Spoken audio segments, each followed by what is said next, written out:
Cette actualité vous est présentée en collaboration avec Cryptost Research. Ayez un temps d'avance sur le marché crypto en rejoignant notre communauté premium.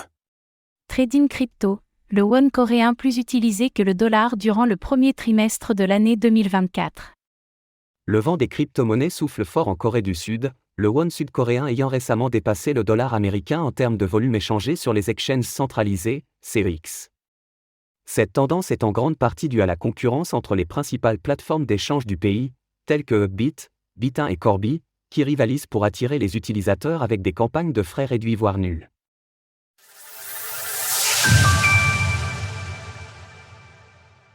Les crypto-monnaies ont le vent en poupe en Corée du Sud. Selon de récentes analyses menées par Kaiko, le won sud-coréen est passé devant le dollar américain en termes de devise la plus échangée contre une crypto-monnaie sur les exchanges centralisés, CEX.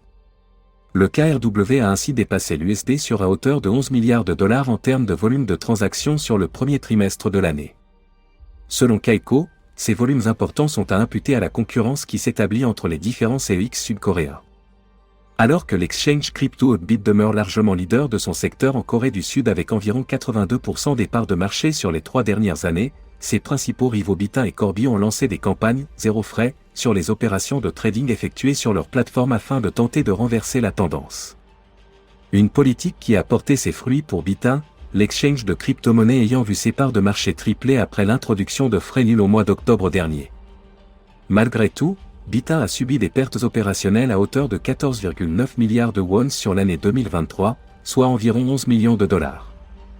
Des chiffres qui ont conduit l'exchange à mettre fin à sa campagne zéro frais plus tôt cette année afin qu'il puisse de nouveau générer du profit sur les opérations de trading.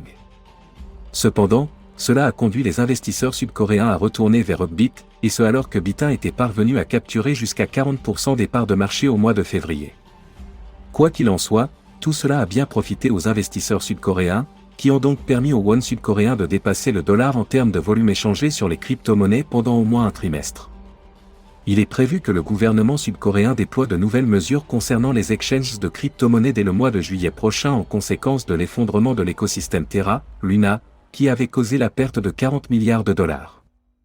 Ces mesures comprennent entre autres des peines d'emprisonnement en cas d'actes criminels, ou l'obligation de ségréguer les cryptos des clients de ceux des exchanges. Le gouvernement sud-coréen est toutefois loin d'être fermé aux crypto-monnaies. Au mois de février dernier, le parti en place avait indiqué que les crypto-monnaies ne seraient pas taxées avant au moins de 2027 afin de contribuer à l'allègement des taxes pour les Sud-Coréens. Selon Kaiko, la récente approbation des ETF Bitcoin et Ethereum à Hong Kong pourrait d'ailleurs favoriser le développement des marchés en Asie-Pacifique. Retrouvez toutes les actualités crypto sur le site cryptost.fr.